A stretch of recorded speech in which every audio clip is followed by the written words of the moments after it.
Hi everybody, let's talk about how to fix Kick subscription not working. So to fix this issue, you can start by logging out and then log back in. Just open your Kick app, then tap on your profile at the top right corner, then scroll down and then tap log out and then immediately log back in to refresh the app glitches.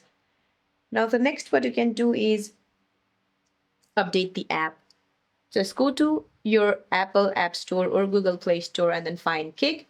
And if you see an update option available here, just tap on update to get the latest version.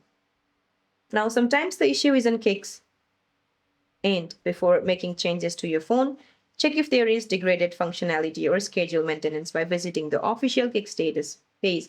If you have a payment confirmation email, but the subscription still is not showing on your account, the payment may have failed or gotten stuck in the system. Just reach out to the team of support at kick.com, provide the username and your Kick account and the email associated with it so they can verify the transaction. So that's it for this video, guys. I hope this video is helpful. See you in my next one.